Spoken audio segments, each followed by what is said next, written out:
Alrighty, guys. I'm Tarek from Fitwell, and I've got here Vanessa, who's going to be giving a tremendous webinar, no doubt, on programming strategies for group training. Vanessa, welcome back. You're a regular feature here with Fitwell, so look, we are looking forward to this particular webinar. Thanks for having me back again. I love it. As you can tell, everything group education, group fitness is my jam, and I'm particularly interested in the programming side of things. If you guys are coming in, I just get you to pop yourself on mute for me, just so we're not distracted by background noises. Excellent. I'll mute them as they go along. Beautiful, thank you. So I'm from Exercise to Experience. This is my co-founder, Emma. And in 2020, we launched our courses for group exercise instructors.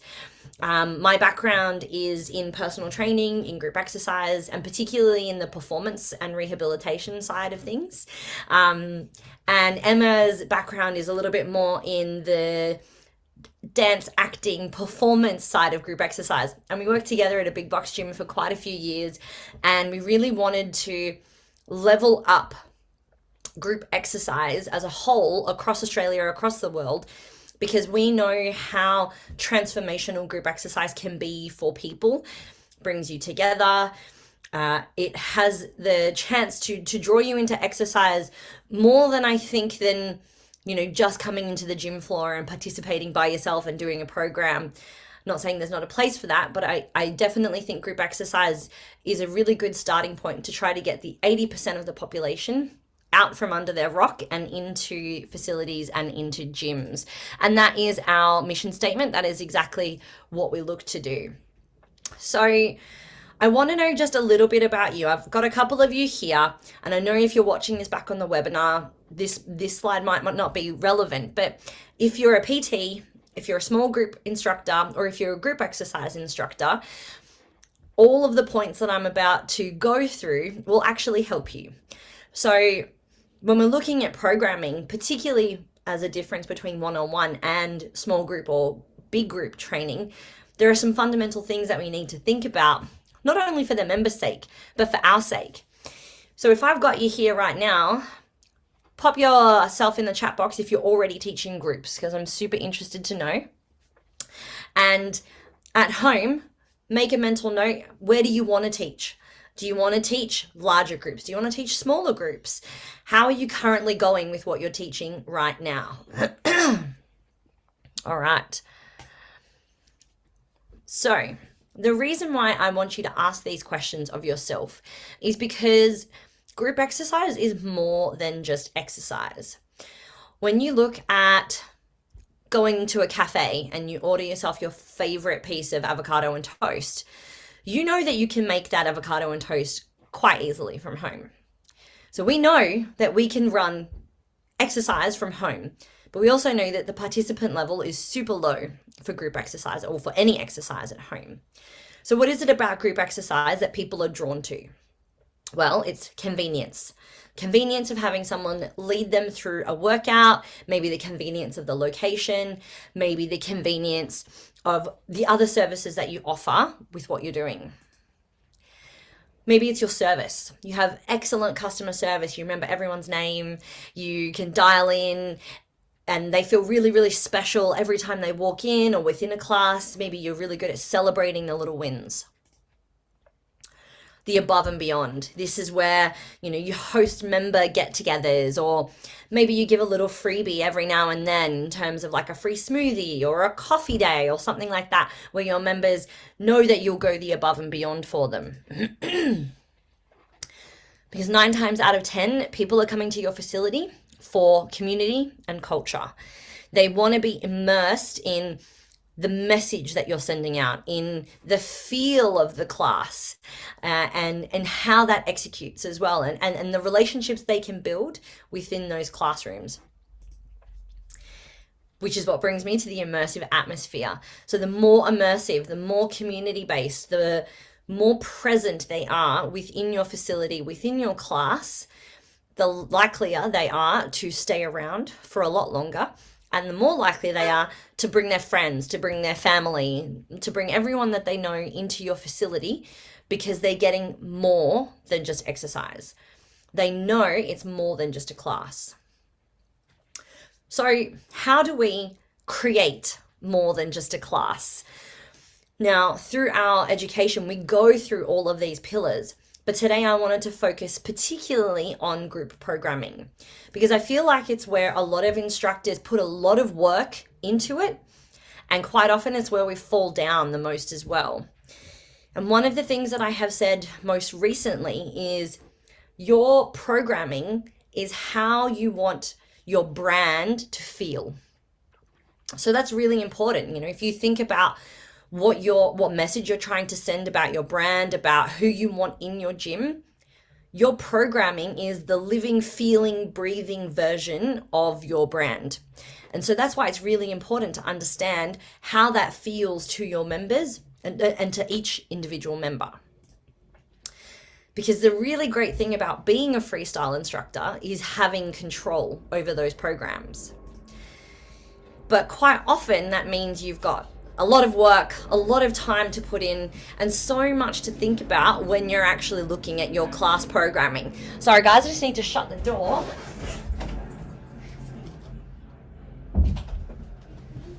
Then what we want to think about is, why can we allow this to be our biggest strength if it's not already currently your biggest strength?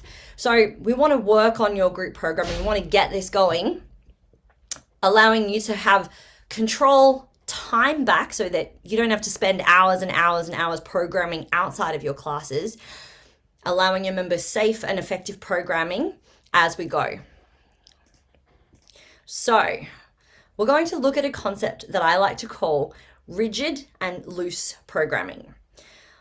I'm going to give you a couple of examples to be able to show you exactly what this means. So think of all exercises, all programming, all classes that you've ever attended on this continuum of exercise. And on one side, we're looking at our Les Mills body pumpers. And on the other side, we're looking at our CrossFitters, our CrossFit Waters, who absolutely love that style of programming. Now, the fundamental difference here is, can anyone guess? Rigid or loose style programming. Now, if you've ever attended a Les Mills body pump class before, you will know that they follow exactly the same structure, the same program for at least 12 weeks for the quarter. And then after that quarter, they're going to change a few things slightly, but they're pretty much sticking to their guns. They're going to do nearly exactly the same thing. We know they've got a squat track, a deadlift track, a chest track, a back track, and they cycle through these different tracks all throughout the class. Excellent. Really structured, great, like amazing structure that they have at Les Mills, which has allowed them to go on to global recognition. You could walk into a class in Australia and know it's body pump, go to a class in Germany, go to a class in Bangkok, they're all going to be the same. On the other side of this spectrum, you have your CrossFit ward. And as you know, if you've ever attended a CrossFit ward, it would completely depend on the day for what you're going to get, how you're going to feel, how long the program is going to go for, and what it is you're trying to work on. So when you're looking at one or the other, I'm not saying one is better than the other. You want to look at where exactly you're sitting in this spectrum. And this is where we call rigid and loose. Now, before we go any further with this, the key component to all of these is that your Les Mills body pump has a clear set goal, and your CrossFit ward has a clear set goal. When you're looking at creating your classes, if you're unsure what your clear set goal is, then it's really challenging to decide whether you want to be really rigid, whether you want to continue that structure, that Les Mills style, going to repeat this again and again, or whether you want to go on the other side of the spectrum and use more variety, give yourself a bit of an allowance, a bit of freedom. Both have pros and cons, and it really comes down to, number one, your goal, number two, your demographic, and like I said before, how you want your programming to feel.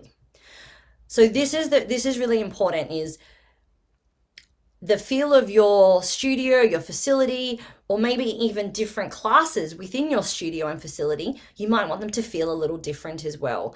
And these are really, really important concepts to make note of as you're starting to build your programming for your classes. So let's look into this a little deeper. We started off with Les Mills and Body Pump. We know that one is super structured, one is a lot looser. What about other classes that come into play here? Barry's Boot Camp. So Barry's Boot Camp kind of sits right in the middle. It's structured because we know that we're going to get part treadmill and we know that we're going to get part floor work, which is strength work. But those workouts change quite dramatically, day to day, week to week. And every time we attend a class, it might feel slightly different than when we went to another class. So it kind of sits in the middle between both, really. And then you have a look at your group cycle. So your group cycle, we are looking at, rhythm-based, metric-based, a whole bunch of other things.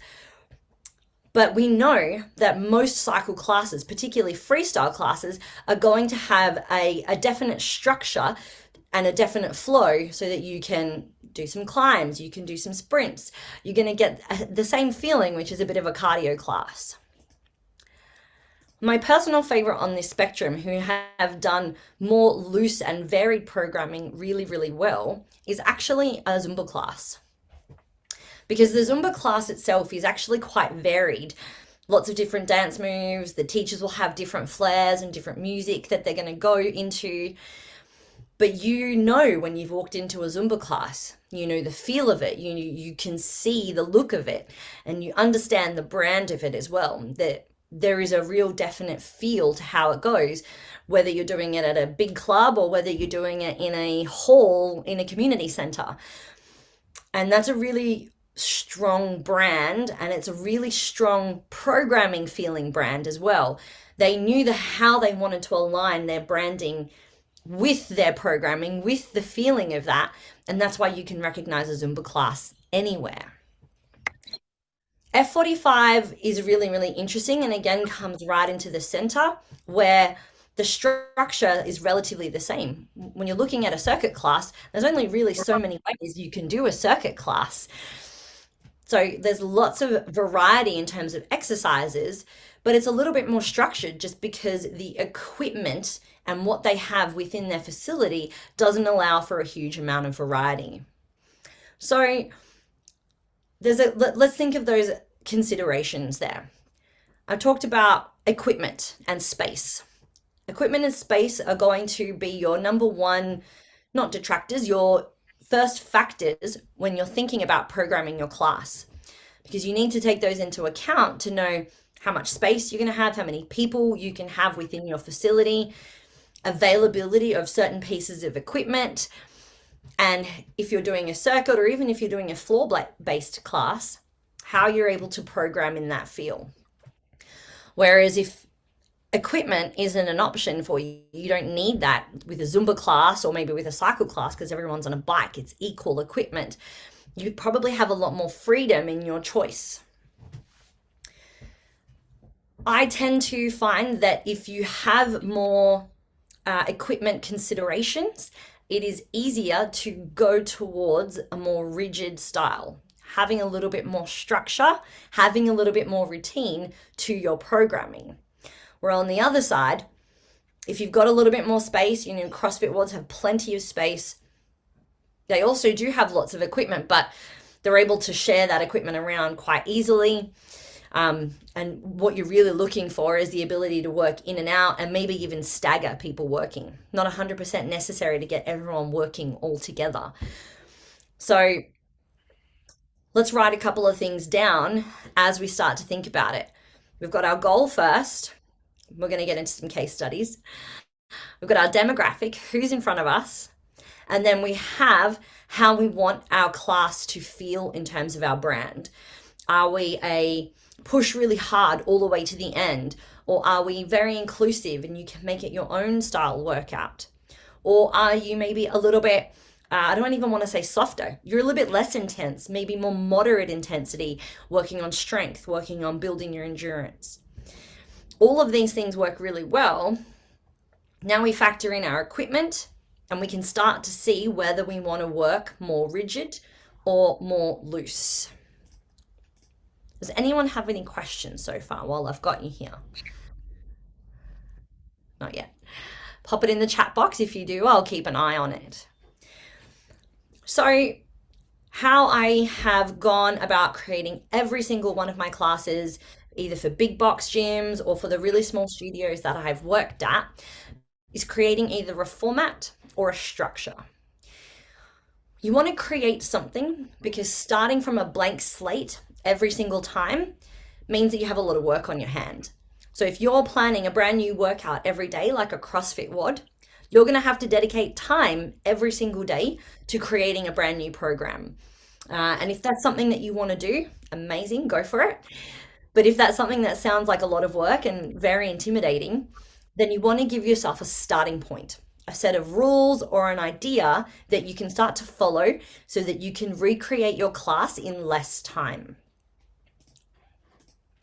So our formats fit more closely with more routine, more rigid programming, and our structure is a little bit loose, allows for a little bit more variety and a little bit more of a free flow when you're coming into it. Let's have a look at our structure first. I'm going to give a couple of examples, but this is the first one. So now we're looking at creating a rhythm-based 45-minute cycle class. What we want to think about is a warm-up and a cool-down. These are our must-haves. We know that we need to factor these in when we're on the bike. We need to get their legs pumping, their heart rate up a little bit, get them mentally ready and prepared for the workout that's about to come, and then give them a track where they're able to catch their breath and calm down after they finish the class as well. But I'm just going to put a blanket rule that every class in my new studio that's just made up right now is going to have 2 sprint tracks. We are going to do an arm track where we've got some weights in our hands, and we're going to do that as well. We're going to do a jog, so like a moderate paced off the saddle kind of work. We're going to do a climb, and we're going to do a faster, more rigorous one, which is called a jump. Now, have I decided on these things as a hard and fast rule? No, but I'm going to stick with this structure for at least 12 weeks because I want to see how that feels. Also, I'm not really dictating an order for myself.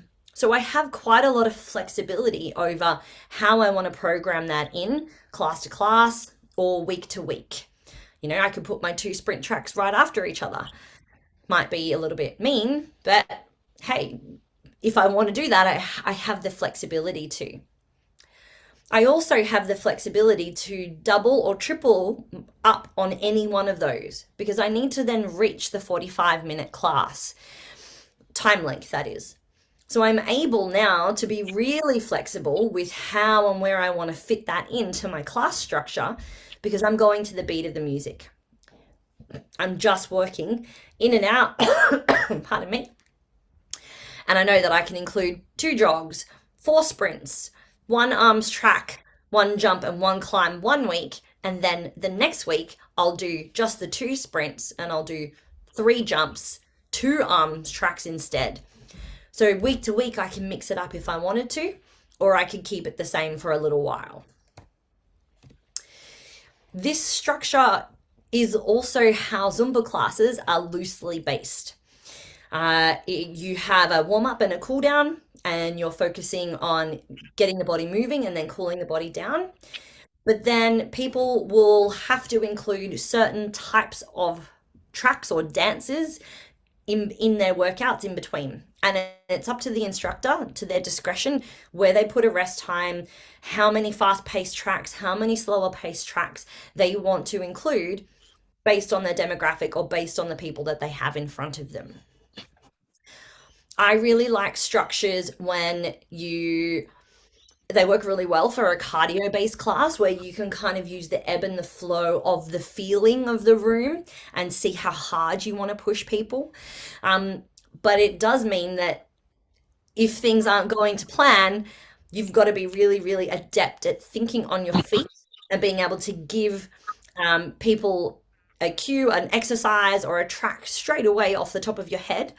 So you want to be really well prepared or have a really big repertoire of exercises, tracks, music, just in cases, as I like to call them, so that you can call upon. On the other hand, you're looking at a format. Now, a format is a lot more rigid. So we're going to have a look at maybe like a HIIT style circuit class. So we want to include what I like to call a choreographed warm up. This is where you're going really routine with people, where you almost do exactly the same warm up every single week, regardless of the class or what they're doing. And what that does, it kind of brings them into the present and brings them into knowing that it's time for this circuit class. It also allows them to kind of get into their routine, and it's really good for you as well as the instructor. Once you've got that memorized, and once your members have that memorized, they become kind of like your second teachers, so that anyone new in the class can just kind of follow along with you as the instructor, but also see the people around them and know what's going on as well. So you can take it to that next level. And what I mean by choreographed is it doesn't have to be to the music, or it doesn't have to be to a particular beat. You just might do the same exercises every time in succession as a warm-up. So our format here, we're going to have our pre-planned work to rest ratios. So we might include a 40-20 work to rest ratio for half the class, and then maybe a 30-30 or a 30-20 later in the class. We need to ensure that we've got a demonstration and transition time that's factored into our class timings when we're putting together a class. Now, as a circuit class, we need to include stations and the availability of equipment. So when I used to program a legs and abs class, I used to set up my circuit exactly the same way every single week. So it was almost like a fuse between a format and a structure. I had the same timings, the same setup. And each week I would have the step station, and I would have the barbell station, and then I'd have the dumbbell station and the kettlebell station. And everyone kind of knew which direction they would go in. And what they didn't know every week was what exercises I would program into each station. Now, you can mix up the exercises week to week when you're in a format, or you can stick with it. Just like you're giving someone a personal training program, you can stick with it for 8 weeks. You can stick with it for 12 weeks, maybe a month. The beauty is there's no right and wrong when it comes to group exercise programming. The beauty of having a format and a structure is it allows you to be able to make a decision on the best feel for the class, how easy it is for you to program and factor in everyone's needs and wants within that class, but give you time so that if something does go wrong, you kind of know, you already have that plan in your head, you know what's happening. It's much easier for you to remember. We also find it much easier with a format to make the intensity match the goals of the class, because now you're really working with those work to rest periods. If you need to up it a little bit, it's much easier to give yourself that little bit extra or throw in that little bit extra something. Whereas if you're planning a little bit ad hoc, then sometimes you don't really know when to throw that in, how much time you have left. Maybe you've left it a little bit too late. Personally, I like having a format for my classes. I follow 2 styles of formatting for all of my classes. One where I'm actually repeating the same exercise, the same work to rest ratio, the same everything for about 8 weeks. And what that does is it allows for people to see progression. It allows for people to be able to build up not only in their weights, but also be able to see progression in how well they're moving. You as the instructor can kind of cue them into that as well. And it allows good skill acquisition. So if you're actually trying to teach them the ins and outs of a deadlift or a snatch or something like that, being able to repeat the motion is the most important factor for learning. So if you want to include challenging skill-based work, using a format is the most effective way to be able to do that. On the other side of what I like to teach is I have a bodyweight cardio based class. And because I don't want to have to think about a new program every week, I have a 4-block class, each with its own separate work to rest ratio. And all I need to do is insert exercises into that. The feel of the class is to get people's heart rate up. That is the aim. So it's really easy for me to be able to find exercises, to be able to factor into that week to week to see how I want them to work that week. It provides me enough variety so that I don't feel bored. The members love the variety, particularly if they're also coming to the other class where it's the same for 8 weeks as well. So that way you can get a bit of both worlds. And I wanted to show you that you don't have to stick to just one style of programming for everything that you do. It's important to understand the goal and the feel of the class so that you can pinpoint which one is going to work best for you.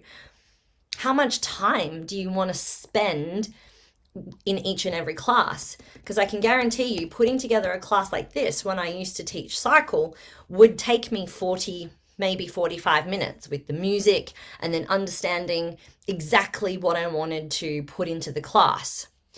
Whereas I can put a class together with a format between 5 to 10 minutes.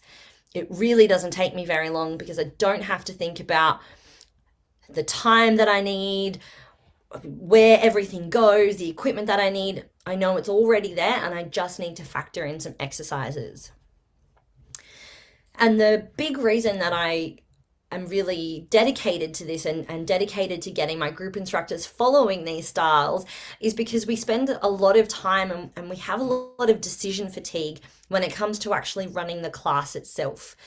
You have, X amount of people in front of you, all with varied ability and maybe injury that you need to factor into. And so by the time you've done 5, 10, 15 classes a week, you're very depleted because there's a lot of processing that occurs within your brain while you're taking those classes. And then on top of that, most group instructors do not get paid for their programming. It's not something that's factored into their overall hourly pay rate. And so for you to be able to be streamlined and be paid really well per hour for your time that you're spending in each class, I think it's really, really important to back yourself on having a format or a structure that you can follow week in, week out as your fail-safe. Now, there's a little bit of trial and error if you haven't used something like this before, and you will need some feedback from your members. And that feedback is really integral to being able to pinpoint what they like, what works best, and how well the time usage is that you have.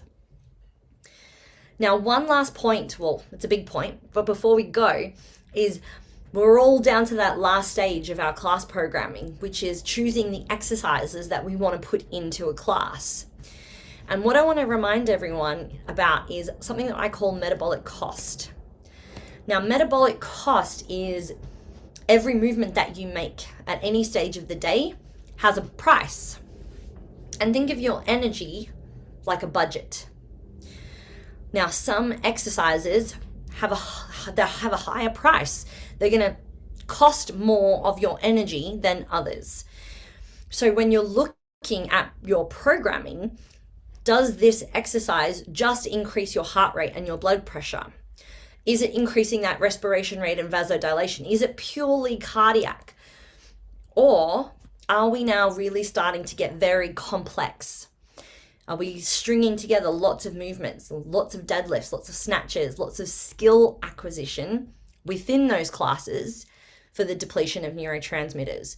Because as soon as we start adding more complexity to our classes, the metabolic cost goes up. It goes up for your members, and it also goes up for you as the coach, because now you have to find a language that people understand and that works. The more intense the exercise is, and the more often you do that intensity, the more mitochondrial damage that you're going to create within your cells. Now, mitochondrial damage is the most damaging part of exercise, the hardest part to recover from, and is one of the biggest risk factors in long-term disease. So constantly stressing people in high intensities with complex exercises increases this mitochondrial damage. So you want to be wary of how much of those exercises that you're putting into those classes. And then the last piece of the puzzle here is, how long does it generally take for people to recover from your class? If you're running a small studio, do you have enough variety on your timetable so that they could do a high intensity class and then a lower intensity recovery class, and then maybe a moderate intensity strength class, where you're giving them the ability to choose how much intensity they want from the week? Or are you running something similar to an F45 or a Barry's boot camp, where the intensity of the class is very similar week in, week out, and there's not really a lot of variance in the expectation of how hard you're going to work? And I'm not saying that that's a bad thing. What I'm saying is, how often are you then asking your members to come in and repeat those classes? How often do you want to keep your members within your facility if you're not offering them anything lower or maybe anything higher for people who want to progress? So your metabolic cost is the last piece of your puzzle when it comes to how your programming feels, because that's a big part of your programming. I know what I'm going to be expected to feel like if I walk into a Barry's boot camp. I know that I probably won't be feeling much cardiac response if I walk into a body pump, but I'm probably going to be really sore for the next day or two, because it's really lots of time under tension and lots of repetition on my muscles. So we're going to get a lot of damaged muscle fibers that I need to repair. And if I walk into a Pilates class, well, I'm not sure. I'm probably not going to get cardiac. I might get a little bit of muscle damage, but I might get a little bit of neurotransmitter depending on, how many straps I've got flying around, or if it's reformer or if it's mat, and how comfortable I feel with the repertoire of exercises that they're giving. When we're looking at metabolic cost, you can even change the cost of the exercise based on how you cue it. So for example, I could give you an exercise like high knees. And for some people, you could put a high knee in a warm-up and get people moving, and their heart rate will drive, they'll increase their respiration rate. But I might then decide to put those high knees right at the end into a finisher. And the way that I would cue that exercise would be vastly different to elicit the response of metabolic cost that I was really looking for. Now, if I'm looking at giving them something like high knees as a finisher, I would be encouraging them to push as fast and as high as possible, really focusing on driving their arms. I really want you to feel that heart rate, get your knees right up into your chest, and really trying to emphasize the dramaticness of how big I wanted them to perform that exercise. Whereas if I was doing it for a warm-up, I probably wouldn't be going to the same extent as I would trying to get them to finish off a cardio class. This is one of my favorite things, and I won't get a lot of time to go into this today, but you could introduce what I like to call intensity zones, where, now we're looking at this finisher of high knees, and I'm going to give everyone a rating out of 10 and say, team, I want you to be working at least a 7 If not, a 10 out of 10. Depending on how you feel today, that is where I want you to sit to be able to get the response that we're looking for this class. So that now I'm cueing to the whole room. I'm able to change the metabolic cost based on the need of the individual in front of me.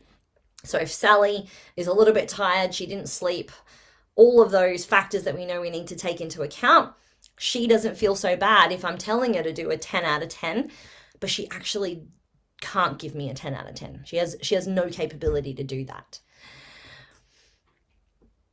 And then we also want to create an exercise library and a language within our own community that helps us with our metabolic cost, that helps members understand intensity and what level of output they might be expecting from each of your classes. Now, the beautiful thing about when you're looking at your programming, like I said, starting from a complete blank slate is the hardest part for any instructor. When you begin by looking at your goal, your demographic, and whether you want to go down the route of a structure or a format, you've already taken so much guesswork out of how you want your week to week feel. And my best advice for you is if you're currently running classes and you haven't used a formula like this before, go away and have a look at the classes that you currently have on your timetable and start to think about what is the goal for the class? What is the outcome that you're looking for? What results do you want your members to achieve? And are they achieving them? Are they getting these results? And if you can start from there, then you can work by continuing, okay, structure, format. How do I like to teach? Do I like to be loose and see how everyone's moving within that class? Or do I like to know what's happening? Do I need to have that program in front of me to feel safe, or for my members to feel safe?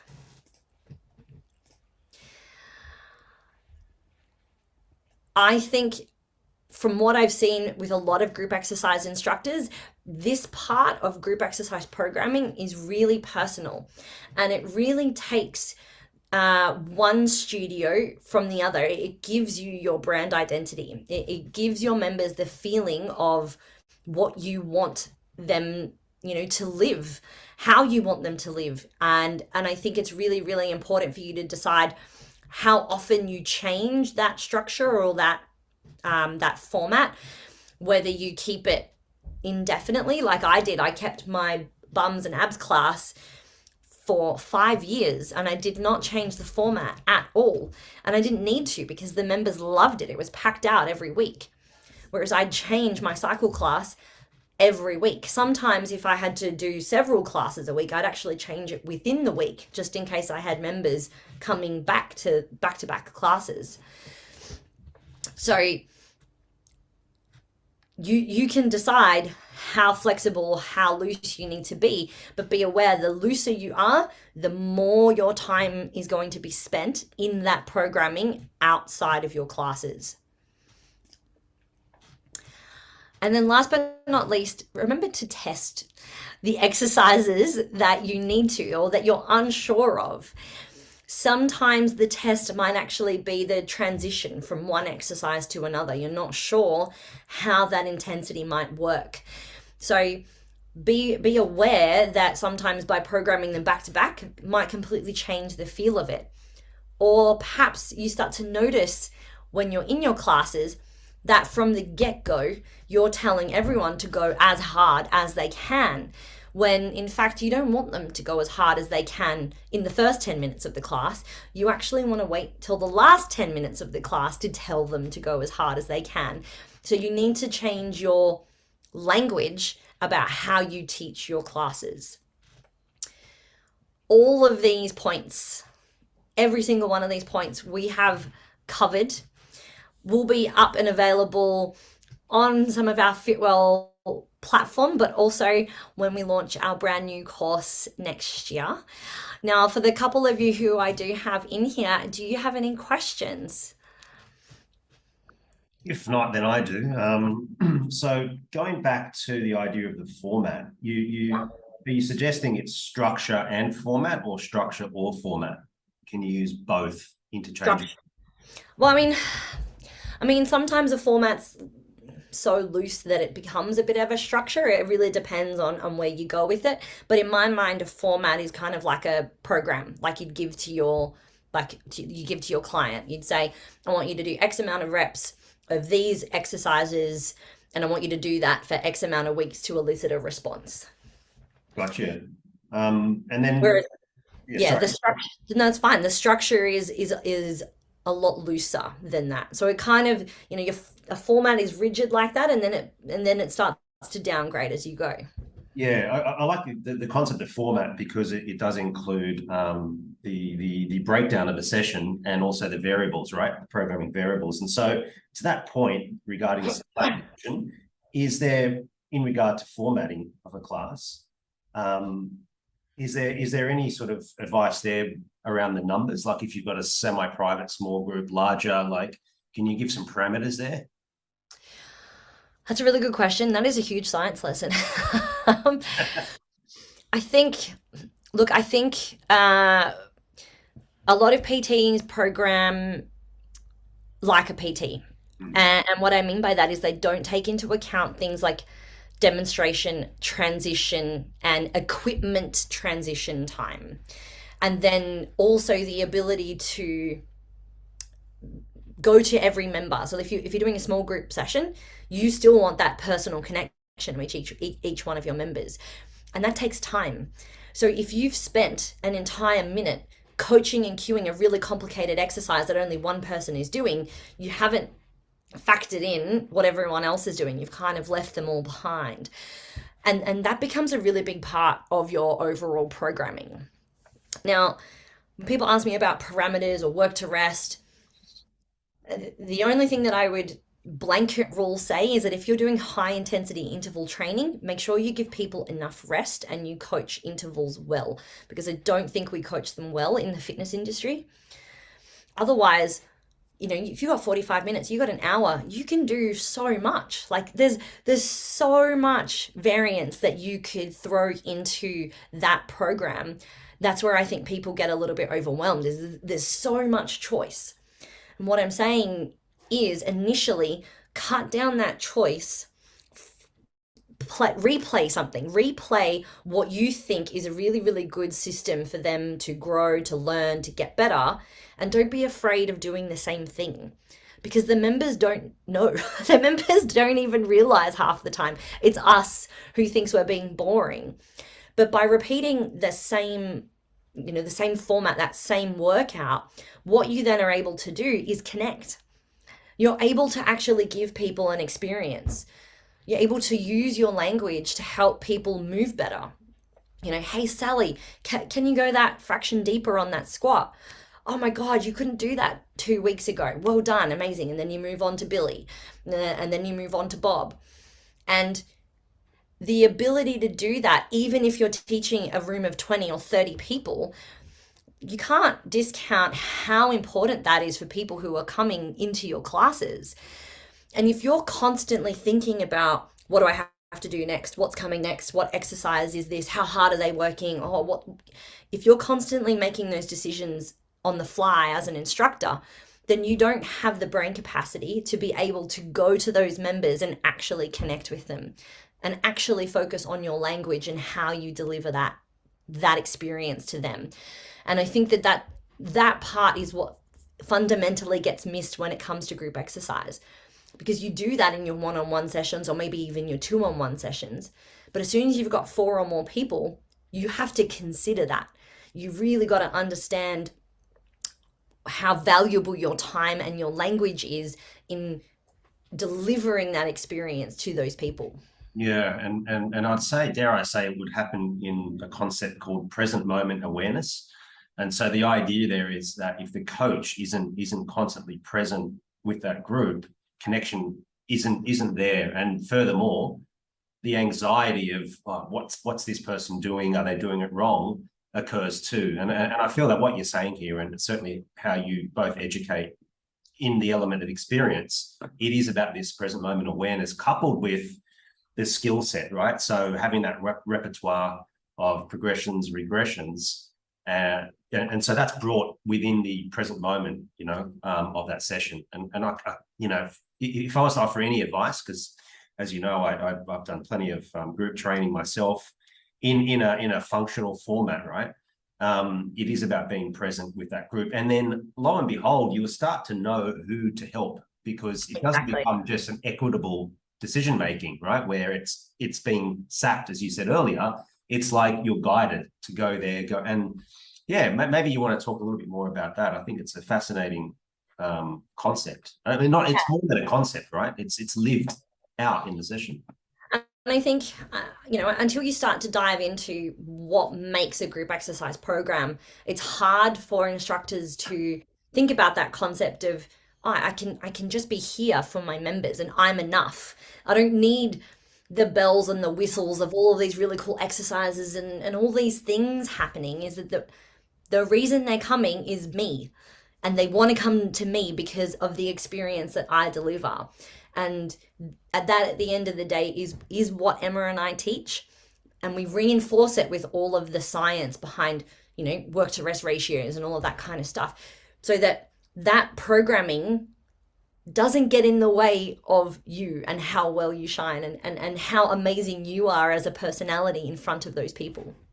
Yeah, that underlying that, that art form is the science. You've got the science, and then you've got the art form of the coaching, which brings me to the point of your program, which obviously we're excited for the launch of this and your involvement in Fitwell. Programming is certainly one of the key pillars, and coaching goes hand in hand, and the music. So in summary, you need all of these things, right, to become a successful instructor. Yeah, well, I mean, I dabbled on them all there. I talked about cueing, we talked about coaching, programming, and music. And the reason why we have these 4 pillars is because we identify that not only are they really important in their own right, the way that you bring them together, the way that you interact all of those pillars and deliver them within your class is what makes a rock star instructor or an exceptional instructor. Yeah, absolutely. Well, excellent again, as always, Ness. So we appreciate you, and we do have Emma coming next month. So we are now September the 23rd. So we'll have Emma coming back next month to talk a bit more about the music element, and certainly if some of you haven't got access to a free trial of Fitwell, you can see Vanessa's sessions, Emma's, and many others on the Fitwell platform, which is all about exposing the best concepts out there around movement, business, and wellness. That's fitwelleducation.com. So continue to watch this space, but in the meantime, hope you enjoyed this webinar. Thank you once again, Vanessa. Thanks.